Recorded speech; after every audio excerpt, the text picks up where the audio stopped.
Gênesis capítulo de número 26. À medida que for dando para melhorar, meu querido, eu agradeço. Versículo de número 22. E partiu dali e cavou outro poço. E não porfiaram sobre ele. Por isso chamou o seu nome de Reobote e disse: porque nos alargou o Senhor e crescemos nesta terra. Diga pelo menos para 3 pessoas que está aí perto de você: prepare-se para crescer.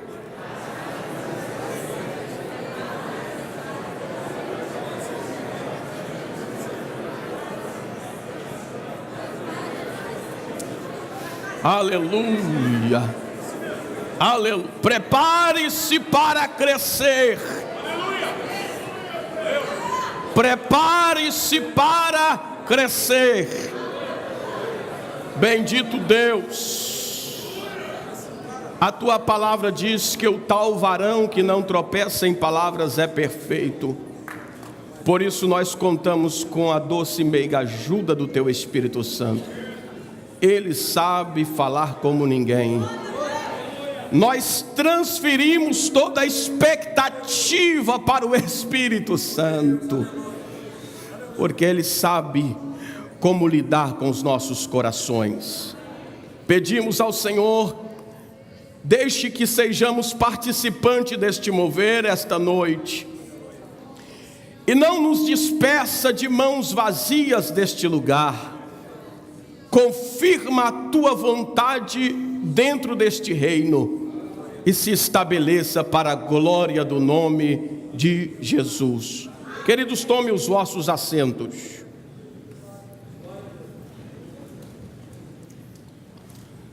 Ao longo da minha caminhada eu tenho feito algumas descobertas que têm me ajudado muito na vida cristã.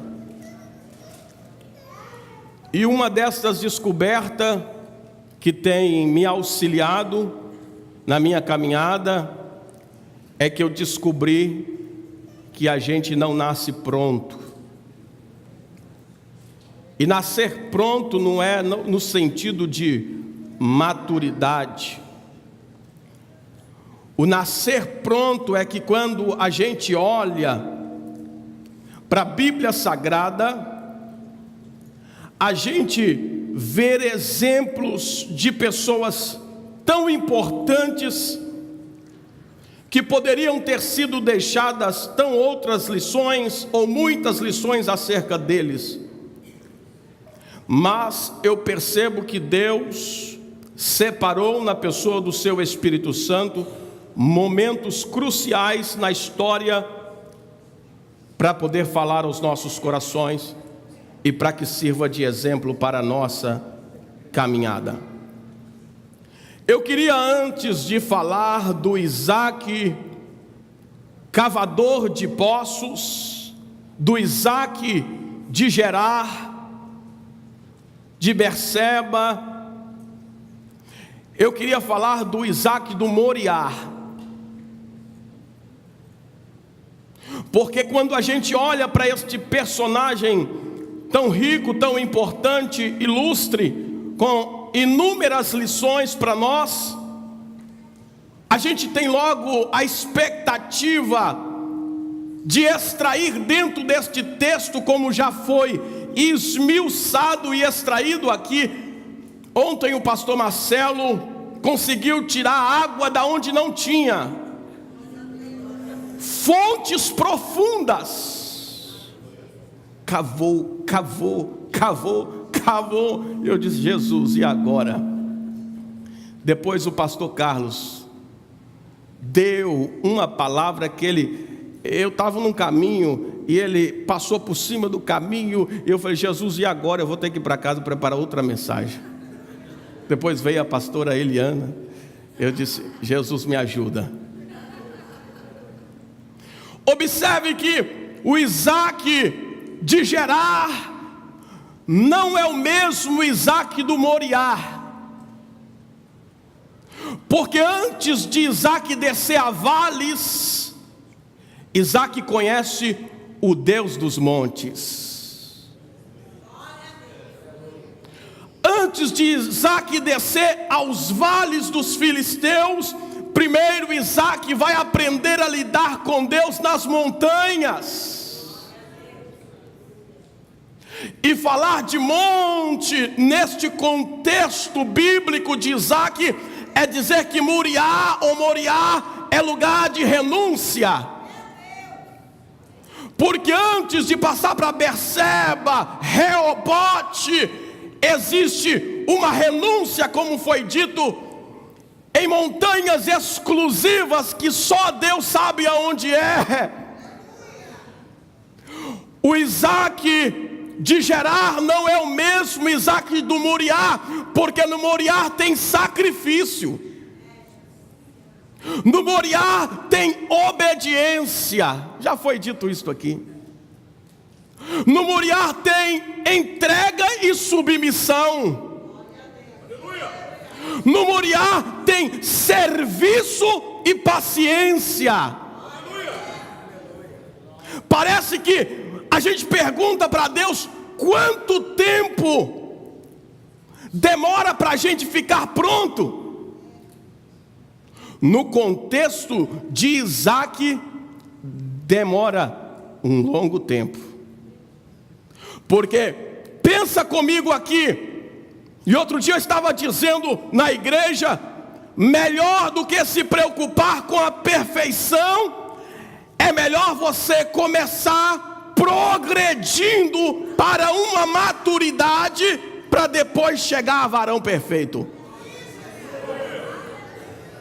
Progresso é melhor do que perfeição dentro deste contexto, porque quando eu penso em progresso, eu não me frustro, porque progredir é olhar para trás e dizer: eu preciso ser hoje melhor do que ontem, e amanhã melhor do que hoje.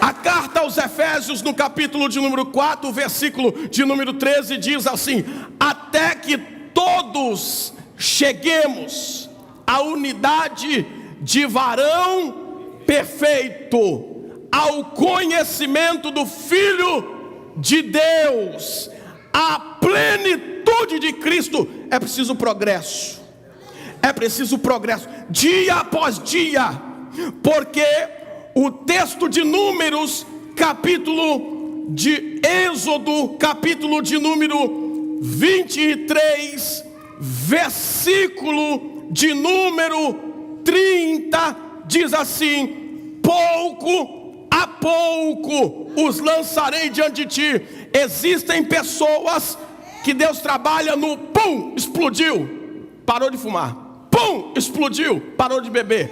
Mas existem pessoas que o progresso dela é pouco a pouco, pouco a pouco, pouco a pouco.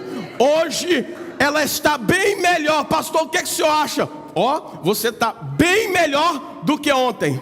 Ontem você chegou aqui toda escabelada, ontem você chegou aqui toda sem...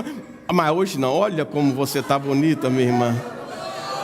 Progrediu, progrediu. Porque quando a gente pensa em perfeição, a gente se frustra, a gente olha para o espelho e a gente vê: meu Deus, eu nunca vou ser o que o meu pastor quer que eu seja, eu nunca vou ser o que o meu marido quer que eu seja, eu nunca vou ser a mãe que o meu filho quer que eu seja. É melhor progredir e dizer: meu filho, sua mãe melhorou um pouquinho, meu filho, seu pai melhorou um pouquinho. Isaac, dentro deste texto, mostra que é preciso passar pelo Moriá. Agora, por que é que Isaac passou para o Moriá? Porque antes de conhecer os deuses dos vales, saber com quais deuses ele está lidando, ele precisava conhecer o Deus das alturas. Agora, lá em cima, Ele aprendeu a levantar altares. Isaac morava em tendas de lonas, mas tinha altares de pedra. O importante não é aonde você está, é quem está com você. Porque quando Deus se estabelece na tua tenda, não tem limite para Deus. Ele diz: alarga as estacas.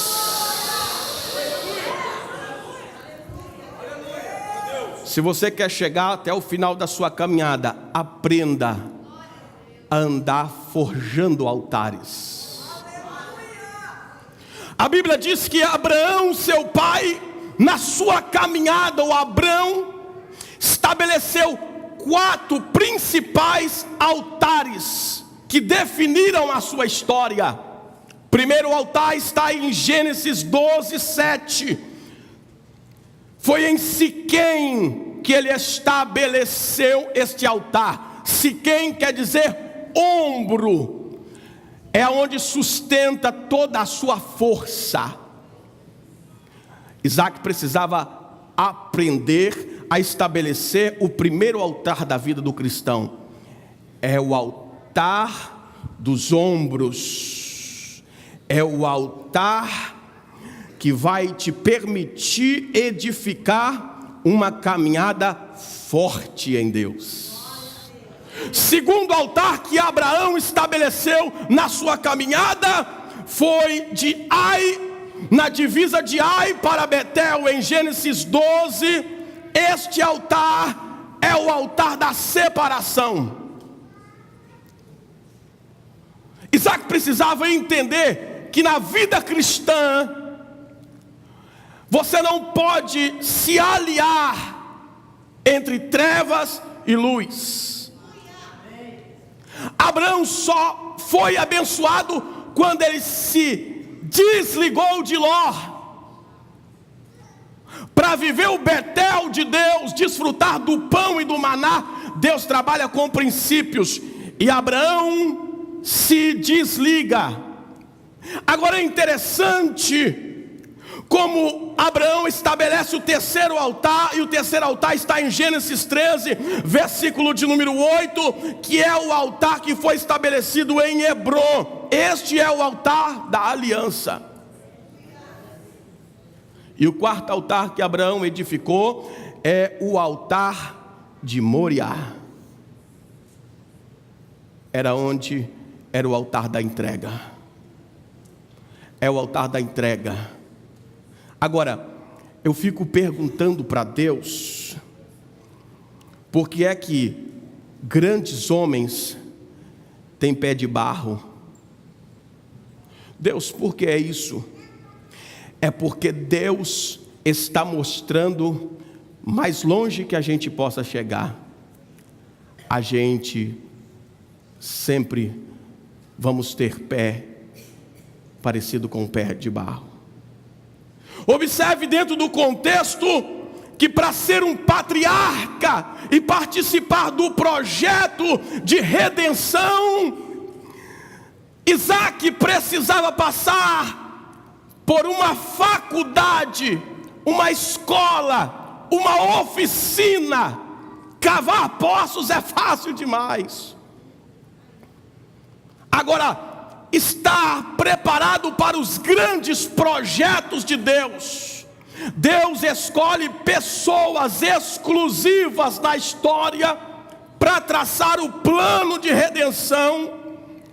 E aí ele se estabelece esse plano de redenção, e existem 3 pilares e 3 convicções da chamada de um homem que foi chamado para participar deste projeto miraculoso e glorioso do plano da redenção. 3 convicções. E essas 3 convicções só poderiam se tornar verdade no contexto de Isaac, se ele passasse pela oficina do ferreiro. Eu tenho uma experiência muito profunda quando eu entendo isso, porque um dia Deus me revelou que existe uma oficina onde Deus molda caráter. Deus tem um lugar apropriado para tratar de pessoas mau caráter. Deus tem um lugar para tratar de pessoas que precisam ter uma certa agilidade no seu mover. E Isaac precisou entrar dentro deste contexto, desta oficina, para sair de lá uma ferramenta preparada por Deus para representar Deus na história. Pastor, o que é que tem dentro desta oficina? Dentro da oficina deste ferreiro tem um monte de entulho. Por que é que tem? Porque Deus quer nos ensinar que nós precisamos lidar com os desprezados, com os desprovidos, com os menores da casa do teu pai, com os desfalecidos e caídos. Existem pessoas dentro do contexto da igreja que antes estavam aqui, agora não estão mais. Eram instrumentos de Deus, adoravam, celebravam, ceiavam, agora estão encostados no monte de entulho, numa oficina. Oxalá, se Deus olhar para este monte de entulho hoje e decidir lançar a sua mão e pegar estas ferramentas esquecidas e começar a projetar nela um novo futuro, um novo mover. Isaac estava relacionado neste monte de entulho. Pastor, por que é que tem monte de entulho dentro da casa de Deus? Estou falando de lixo. Eu estou falando de um lugar onde Deus tira a gente, para a gente nunca mais esquecer. Tem para a gente olhar para trás. Sempre tem uma cama, sempre tem um vestígio, sempre tem uma fumaça, sempre tem uma faísca do passado em nós, para a gente olhar e lembrar da onde a gente saiu, lá do meio do entulho, lá do meio da miséria. Isaac precisava saber disso. Mas dentro desta oficina, deste ferreiro, também tem uma fornalha. Quando este ferreiro decide moldar caráter, ele tem que levar para o fogo. E quando ele leva para o fogo, é na fornalha da aflição que ele trabalha caráter de pessoas. É lá na fornalha da aflição, no fogo aonde a temperatura é capaz de atingir corpo, alma e espírito. É onde Deus molda o caráter das pessoas. Isaac entrou nesta fornalha da aflição da vida quando ele teve que tomar decisões em crises. Entrou, pastor? Entrou. Mas e como é que aconteceu? Porque depois que sai da fornalha, aí parece que esse ferreiro pega um alicate e traz o metal para uma área chamada bigorna. Repita comigo, bigorna. A bigorna de Isaac foi o Moriá. Bigorna é um instrumento, quem é mineiro aqui sabe, um pedaço de trilho de trem mais fácil, moldado, forjado. Na fornalha tem opção de dizer: eu não quero mais, eu quero ir embora, eu não aguento a luta, está muito difícil. Mas na bigorna não tem opção. Na bigorna tem um martelo na mão do ferreiro, e na bigorna é ele que decide o que você vai ser. Você diz: eu quero cantar. Deus diz: você não tem escolha própria. Aqui quem decide sou eu. E ele levanta a mão e bate. Qual é a sua bigorna? Toca no seu irmão aí, pergunta se ele está na bigorna. Aleluia. Ora balacé binácia. Se ele não está, diga assim: Deus tem uma bigorna para você. Consola ele. Deus tem uma bigorna para você. Porque esta é a faculdade da vida cristã. Você não pode driblar aquilo que Deus tem para fazer de você um instrumento. Aqueles que passam pela bigorna normalmente, o instrumento ainda se esfria, aí ele volta para a fornalha. De vez em quando ele pega aquele instrumento, e à medida que ele vai criando fórmulas, ele esfria este instrumento num balde de água que tem ali perto. De vez em quando Deus faz isso. Quando o vaso está muito exaltado, Deus esfria ele. Pastor, então quer dizer que Isaac passou por esta faculdade? Sim, para saber de quê? Que existem 3 convicções na vida de quem é chamada. Se você não entender, Deus te leva de novo para esta oficina para forjar caráter, até você virar um instrumento de Deus dentro da caixa de ferramenta do Eterno para fazer uma obra para Ele. Deixa eu correr. Dentro deste contexto, Isaac aprendeu 3 importantes convicções de que, se você que tem chamada, precisa anotar nas páginas da sua memória o que eu vou dizer agora. Primeira convicção: para fazer a obra de Deus, você precisa saber quem Deus é para você. Enquanto Deus não se convencer que você está convencido, você não sai da provação.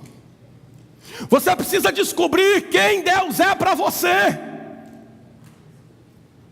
Quando você é convencido desta verdade, no Tiago capítulo de número 1, versículo de número 17, diz que Deus é confiável, e você precisa ter a certeza de que Deus é confiável, porque a palavra em Tiago capítulo de número 1, versículo de número 17 diz: toda boa dádiva e todo dom perfeito são lá do alto, descendo do Pai das luzes, em que não se pode existir variação ou sombra de mudança. Diga bem alto: Deus é confiável.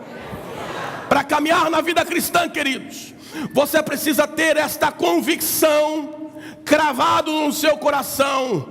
Quem Deus é para você? Deus, Ele é a sua recompensa e a sua porção. Não, só 2 irmãos que deram glória a Deus. Que você tem que esperar do reino de Deus. Deus disse para Arão, Números 18, 20, disse também o Senhor a Arão: na sua terra herança nenhuma terás, e no meio deles nenhuma porção terás. Eu sou a tua porção. Aleluia.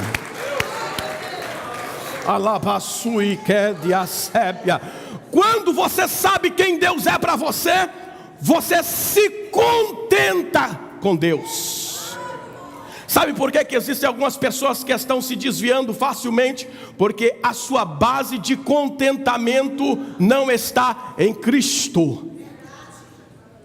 Estão em outras coisas mais. Mas quando você sabe quem Deus é para você, é suficiente o que Ele já fez. Mas Deus, eu só vou ser se o Senhor fizer. Não. O que Ele já fez já é suficiente. Está consumado. E Ele já fez tudo o que tinha que ter feito.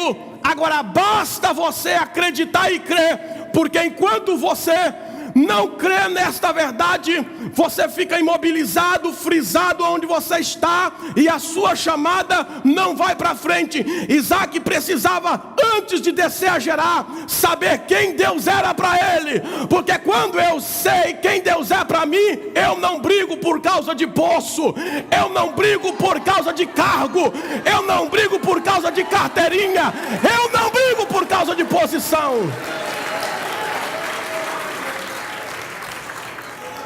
segunda convicção.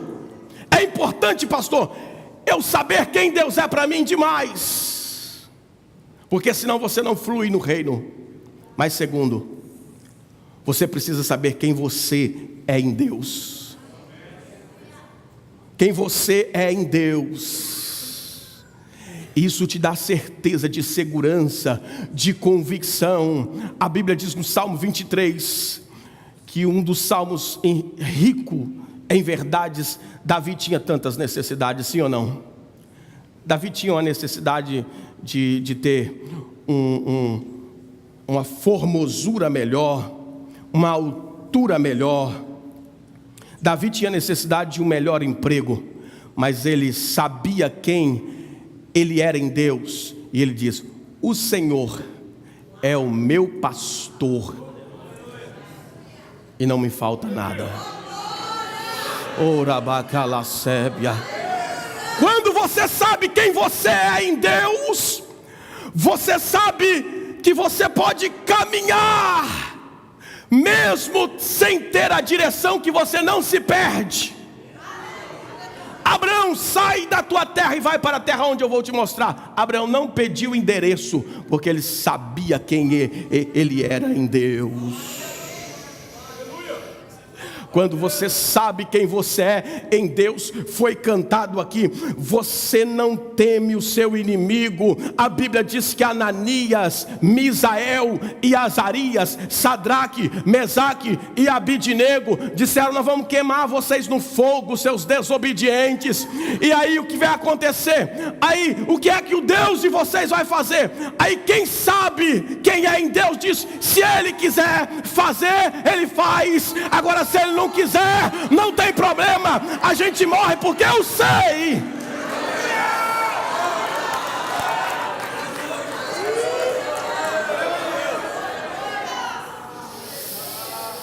O apóstolo Paulo entendeu este princípio para caminhar em Filipenses capítulo de número 1, versículo de número 20, segundo a minha intensa expectação e esperança de que em nada, pastor, serei confundido. Cristo Jesus sempre será glorificado no meu corpo, tanto na vida como na morte, porque para mim o viver é Cristo e o morrer é ganho.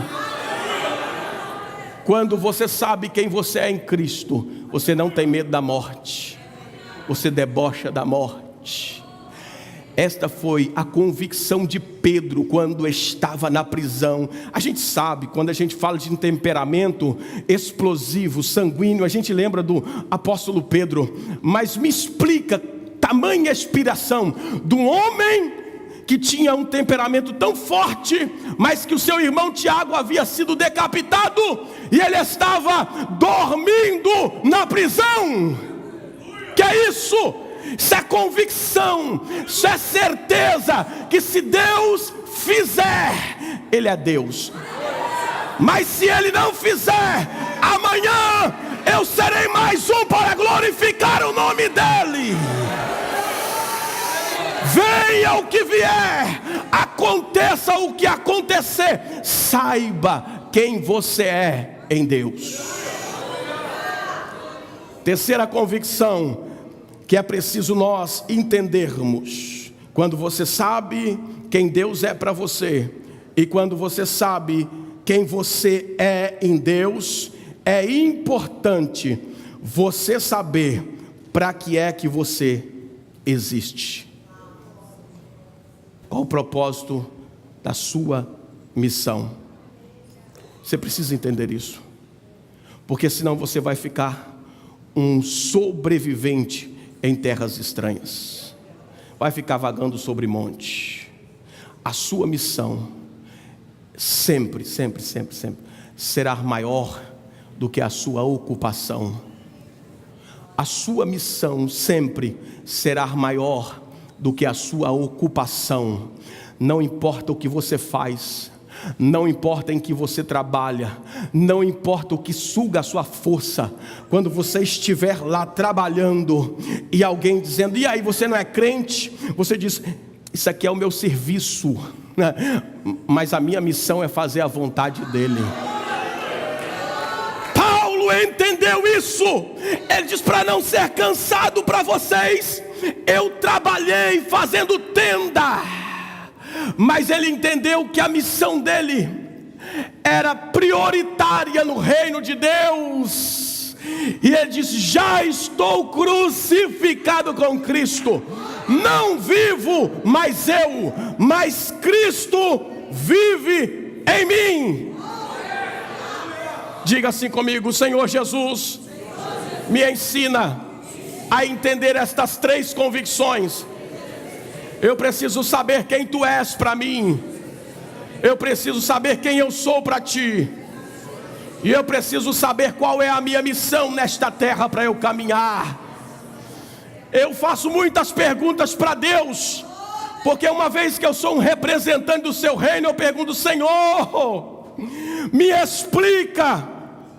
Eu sei que o Senhor faz coisas extraordinárias, mas aonde é que o Senhor esconde os seus segredos e as chaves que o Senhor abre portas?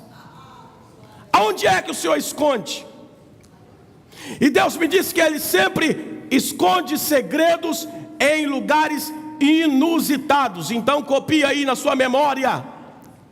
Deus é Deus de segredos, e diz a Bíblia que Ele revela os seus segredos aos seus servos.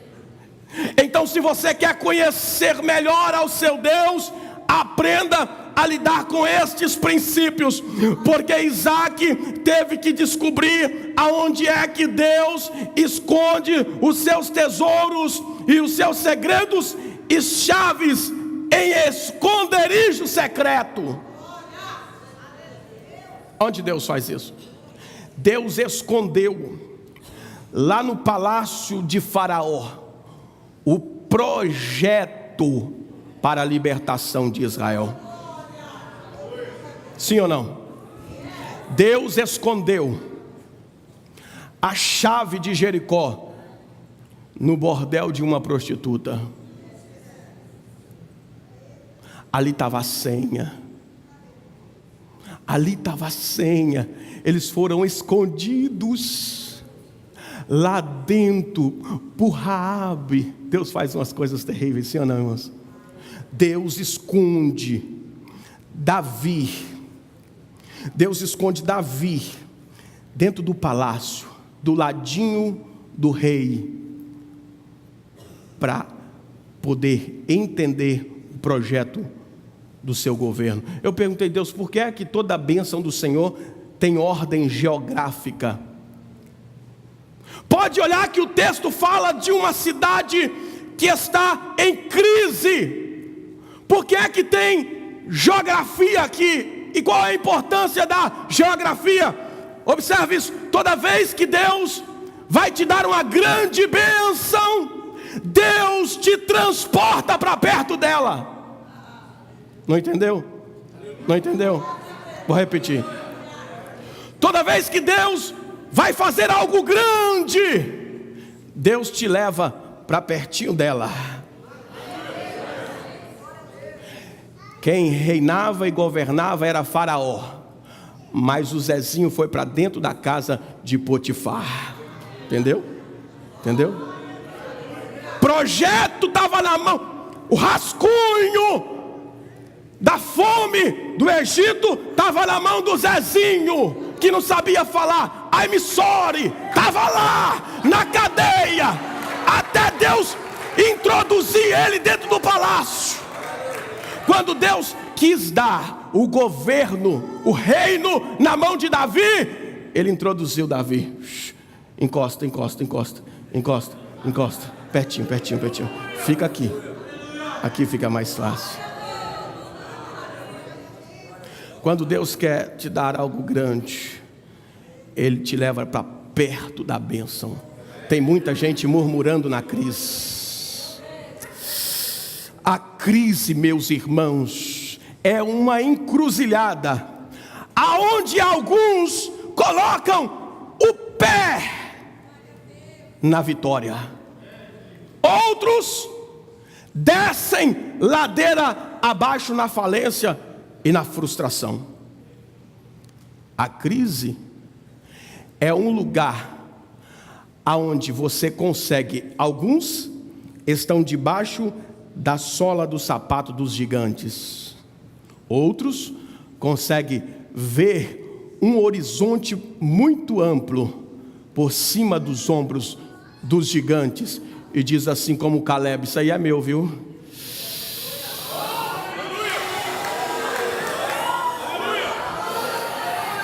Alabassuécia. 45 anos, Caleb de olho em Hebron, olhando por cima do ombro dos gigantes. Para de olhar para o gigante, olha para o horizonte que Deus te prometeu. Deus está levantando na crise pessoas fortes, porque no útero da crise só nasce valentes. E aí Deus diz para Isaac: você está disposto? Você está preparado?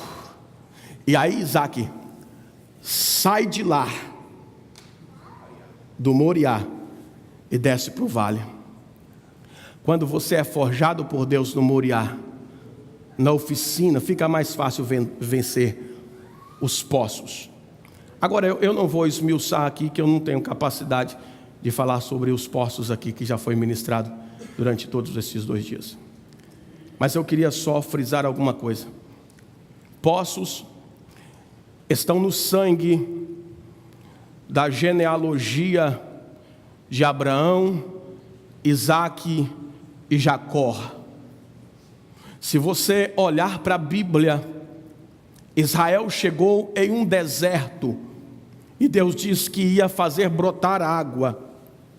Quando chegou lá, não havia água, e eles deram a mão ao redor do poço e cantaram a seguinte expressão: brota água, brota água, brota água. Tem hora que não tem jeito, só tem jeito para adorar, só tem jeito para louvar, já não dá mais para cavar, porque tem gente morrendo. Agora o texto e o contexto desta história mostra a consequência desses poços. E eu perguntei: Deus, que monte de poços de confusão, contenda. Alguns deles usam o nome de Satanás, o opositor que resiste à igreja, o governo do reino de Deus. Mas desbravando sobre tudo isso, a gente percebe que Deus estabeleceu Isaque para um tempo de crescimento. Repita comigo: prepare-se para crescer em Cristo. Deus está dizendo para Isaque, nesta lição que ele passou durante a sua história, a sua permanência no acampamento dos filisteus, na terra dos filisteus, nos poços dos filisteus, de que a lição que ele tira disso tudo é que vale a pena perseverar, mesmo diante da voz das circunstâncias, das dificuldades, porque as nossas convicções nos permitem transportar muralhas. As nossas convicções nos permitem vencer barreiras. Quando você sabe quem você é em Deus, quem Deus é para você, e sabe da sua missão e da sua chamada, você obedece sem perguntar por quê. Porque em Jericó ou em Josué capítulo de número 6, diz a Bíblia Sagrada que as portas de Jericó estavam cerradas por causa de Israel. Tem gente que é um problema, tem crente que é um problema. É só ele chegar, as portas fecham. Cuidado, você fechar esse irmão lá.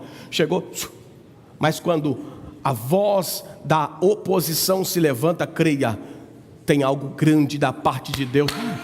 Deus só está esperando você chegar para fechar tudo.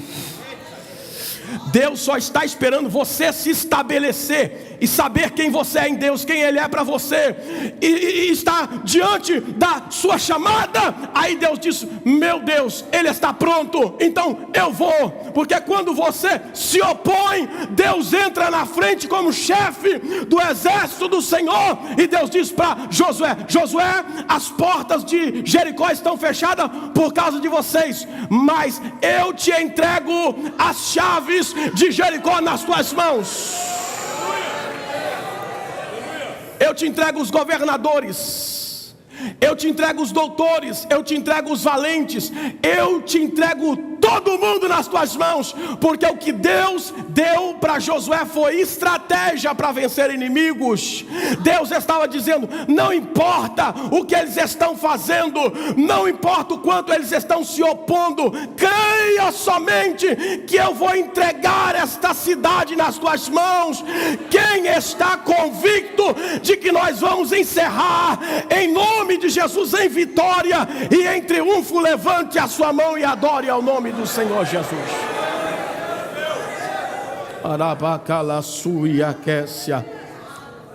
O livro de Isaías, capítulo de número 54, versículo de número 2, é uma voz de alerta do Senhor para que Israel pudesse levantar, assentar-se, sacudir o pó, levantar, assenta-te, ó Jerusalém, solta-te das ataduras de teu pescoço, ó cativa filha de Sião, porque assim diz o Senhor: por nada fostes vendido, também sem dinheiro sereis resgatados. Um tempo novo Deus está inaugurando para a sua vida hoje. Quem crer, levante a mão e adore ao nome do Senhor Jesus. Eu quero pular para o último patriarca da história, Jacó. Como é que Jacó conseguiu esse poço, eu não sei. De repente, negociando. Porque Jacó é o tipo do jeitinho brasileiro. Graças a Deus nós não temos isso. Jacó conseguiu um poço e deu de herdade ao seu filho José. E no capítulo de número 4 do capítulo do Evangelho de São João, para eu encerrar, a Bíblia diz assim: e era ali necessário passar por Samaria. Eu disse: Senhor, porque é tão necessário? Diga assim: é necessário o crescimento na sua vida. Prepare para crescer, porque é necessário. Irmão, você não pode mais esperar. Você precisa crescer. Nós precisamos crescer, expandir no reino de Deus. Nós precisamos tomar posse desta inauguração que o Senhor está fazendo. Versículo de número 6 diz que estava ali a fonte de Jacó. Jesus, pois, cansado do caminho, assentou-se. Eu amo este Jesus. Eu até pedi para preparar um poço aqui, viu, irmãos? E eu amo o irmão Jair, o pastor Jair, porque ele é crente igual eu, doidinho.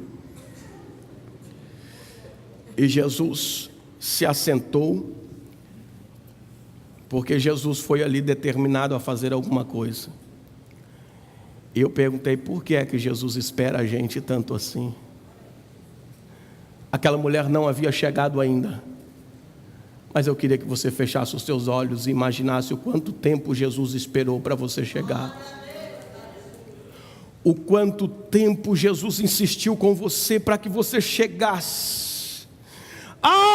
Se Jesus não esperasse você, o que seria da sua vida?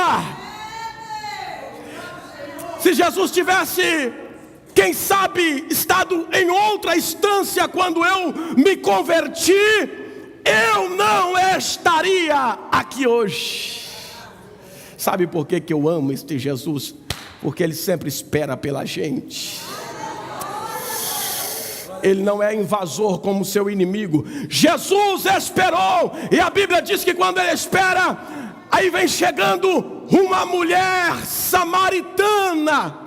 E quando ela vem se aproximando do poço, Jesus diz assim: dai-me de beber.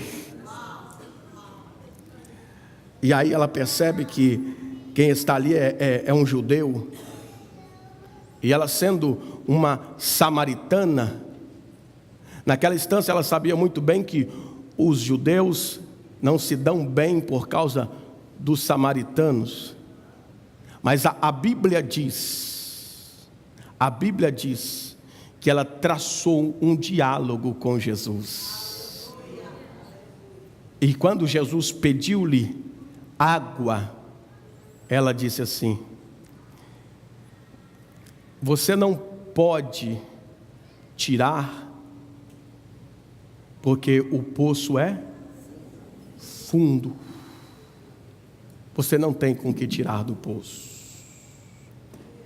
E a Bíblia diz que Jesus falou para ela: se você soubesse quem está falando com você, se você conhecesse o dom de Deus, e quem é que está te falando, você me pediria água, e eu lhe daria a água que jorra para a vida eterna. Aí ela disse assim: então me dá de beber, para que eu não volte a este poço mais. Irmãos, eu tenho uma convicção em Deus tão profunda. No versículo 28, deixa o vaso aqui para mim. No versículo 28, após ter sido convencida por Jesus que Ele era Deus, e após aquele diálogo, Jesus foi ali com um propósito: para interditar aquele poço. Jesus foi ali com um propósito. Versículo de número 28, se puder colocar na tela, o Evangelho de João, capítulo de número 4 e versículo de número 28. Deixou, pois, a mulher o seu cântaro. Não entendi. Deixou, pois, a mulher o seu cântaro. Eu perguntei ao doce, meigo Espírito Santo, por que é que aquele poço estava ali?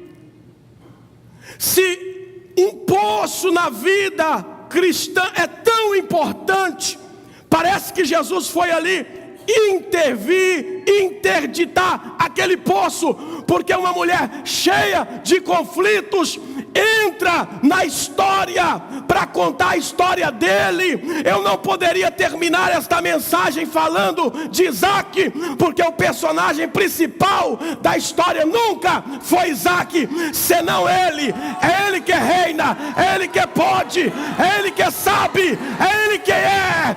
Então eu disse: Jesus, me explica.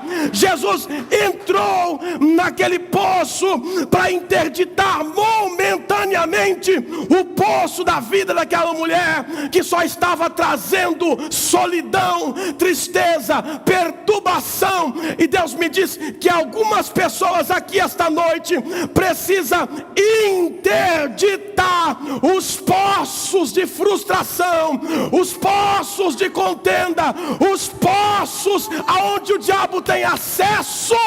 Largar o vaso.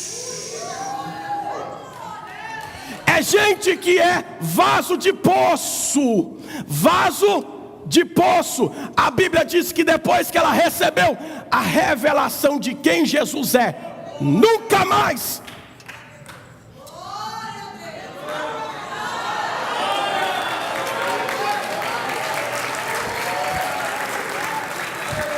Agora, escute a revelação, sabe por quê?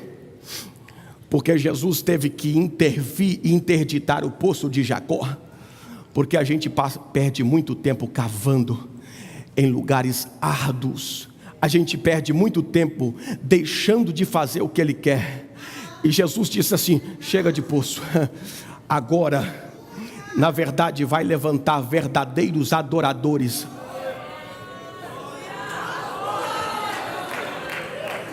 que me adoram em espírito e em verdade. Agora já não é vaso de poço, é vaso da fonte. Não precisa de encher mais aqui, agora você tem que encher aqui.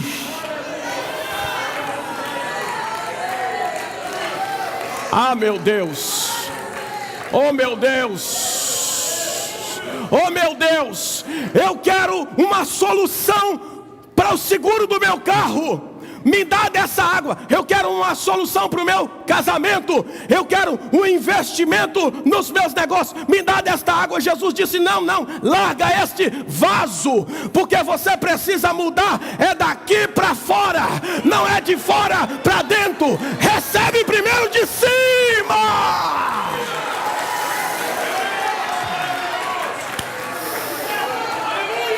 Eu queria convidar o grupo de louvor para louvar aquele último hino, o Cordeiro. E eu queria que você ficasse de pé agora, porque eu vou falar as duas revelações que Deus me deu, uma pela manhã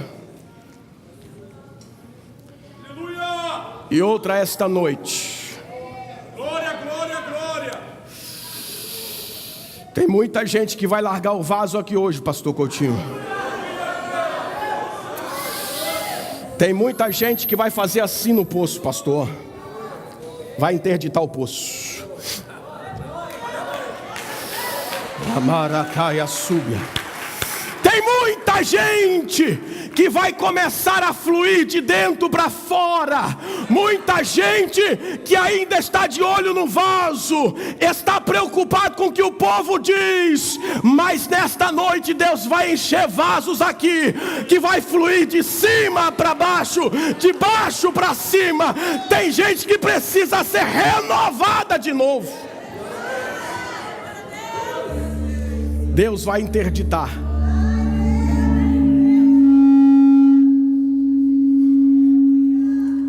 E você sabe que eu estou falando com você. Tem um poço aí que você não larga ele. Todo dia você carrega este cântaro da desilusão. Você precisa abandonar ele hoje. Deus quer fazer fluir daqui de dentro uma fonte para a vida eterna.